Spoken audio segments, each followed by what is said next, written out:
أعوذ بالله السميع العليم من الشيطان الرجيم بسم الله الرحمن الرحيم الصلاة والسلام عليك يا سيدي يا رسول الله وعلى آلك وأصحابك يا سيدي يا حبيب الله اللهم صل على محمد وعلى آل محمد كما صليت على إبراهيم وعلى آل إبراهيم إنك حميد مجيد اللهم بارك على محمد وعلى آل محمد كما باركت على إبراهيم وعلى آل إبراهيم إنك حميد مجيد اللهم رب اشرح لي صدري ويسر لي امري واحلل عقدة من لساني يفقهوا قولي وصلى الله تعالى على خير خلقه محمد وعلى اله وصحبه اجمعين وسلم تسليما كثيرا كثيرا برحمتك يا ارحم الراحمين. دعا سے پہلے میں اپنا فرض سمجھتا ہوں کہ آج کی اتنی خوبصورت محفل اور جلوس کے انعقاد کرنے پہ مبارکباد کے مستحق ہیں میرے بہت پیارا میرا بھائی میرا بیٹا اسناد فاقر خان صاحب، دیگر جتنے بھی نام لینا شروع کر دوں گا تو ذرا لمبا کام ہو جائے گا.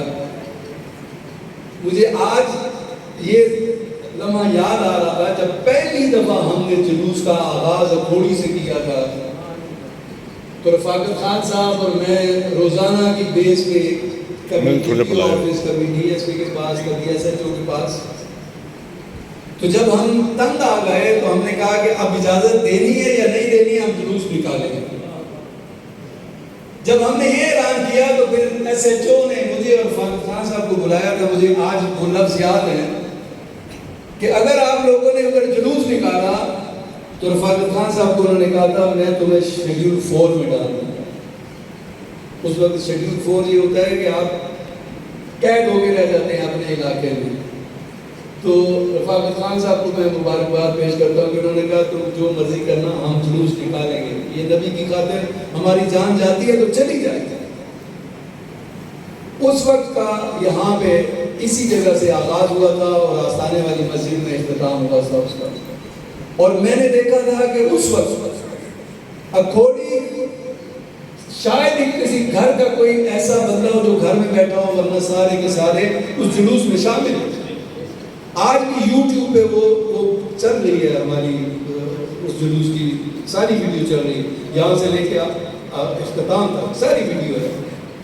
تو الحمدللہ عرصہ دراز کے بعد اب میں رفاقت خان صاحب کو میں یہ کہا کرتا تھا کہ اب ہم بوڑھے ہو گئے ہیں تو یہ نوجوان بچوں کا کام ہے کہ وہ آگے آئے اور ہمارے اس کام کو سنبھالیں.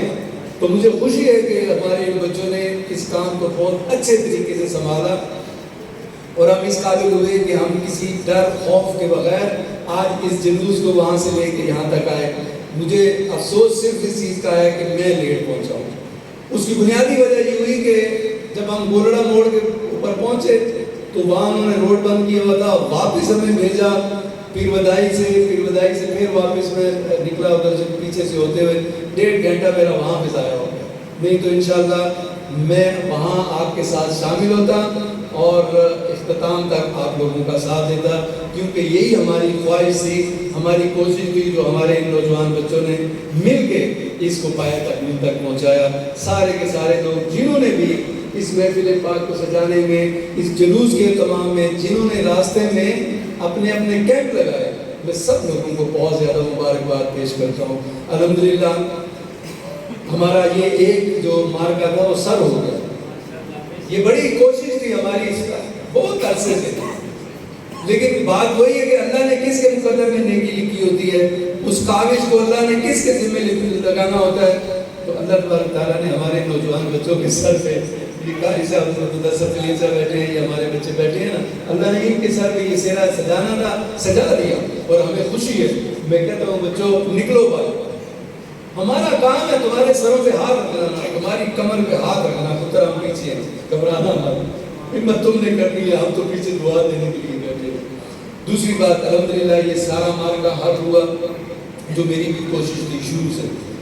ایک اور میں کوشش جو شروع دن سے پہلے دن سے یہاں پہ کر رہا ہوں کہ شیعہ اور سنی کا جو فاصلہ ہے میں اسے ختم کرنا چاہتا ہوں. اکھوڑی کے اندر میں جہاں کہیں بھی جاتا ہوں میری کوشش ہوتی ہے کہ یہ شیعہ سنی کا فرق ہے نا، اسے ختم کرو. کیوں؟ کہ شیعہ حضرات کو میں جب تڑپتے ہوئے دیکھتا ہوں نا 10 محرم تک، محرم کے دنوں میں، خدا کی قسم میں پاک جگہ پہ بیٹھا ہوں، مجھے ان پہ رس کھاتا ہے۔ جس طریقے سے وہ پاکوں کے لیے تڑپتے ہیں، روتے ہیں، کربلا والوں کے لیے روتے ہیں، تڑپتے ہیں، تو میرے اندر یہ تڑپ پیدا ہوتی ہے کہ کاش میں بھی ایسا بن جاؤں، کاش میرے اندر بھی اللہ تبارک و تعالیٰ یہ تڑپ پیدا کر دے۔ تو میں انشاءاللہ میری پوری کوشش ہے شروع سے لے کے اب تک، اور جب تک میری سانس میں سانس ہے، کہ میں شیعہ سنی کا فرق ختم کروں۔ ہم شیعہ بھی ہیں، سنی بھی ہیں، وہ شیعہ بھی ہیں، سنی بھی ہیں، وہ ہماری محفلوں میں آتے ہیں، سجاتے ہیں سارا کچھ، تو ہم بھی ان کے ساتھ پوری طرح شامل ہوں گے ہر غمی میں، ہر خوشی میں، تاکہ ہمارا یہ فرق ختم ہو جائے۔ تو اللہ تبارک تعالیٰ ہم سب کو یہ توفیق عطا فرمائے۔ سچے راستے ہیں نا، ہم نے کون سے ادھر جائیداد اپنے نام کروانی ہے، ان کو وراثت تو نہیں ہے۔ وہ بھی ان پاکوں کے لیے تڑپتے ہیں اور ہم بھی تڑپتے ہیں، تو پھر فرق کیوں؟ اس فرق کو مٹانا ہے۔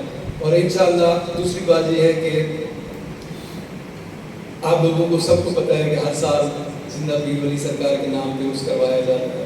اس سال وہ عرس میں ہم نے ایک اضافہ کیا ہے۔ مجھے بہت ساری خواتین نے یہ کہا کہ آغا جی آپ مردوں کے لیے سب کچھ کرتے ہیں تو عورتوں کے لیے نہیں کرتے، تو اس سال جو آنے والا مہینہ ہے، اس کی 3 تاریخ کو مجلس اعضاء عورتوں کے لیے رکھی گئی ہے دربار میں اوپر، اور 2 تاریخ کو محفل نعت ہے، اور 3 تاریخ کو قوالی ہے، 5 تاریخ کو 3 کو محفل نعت نہیں، 3 تاریخ کو مجلس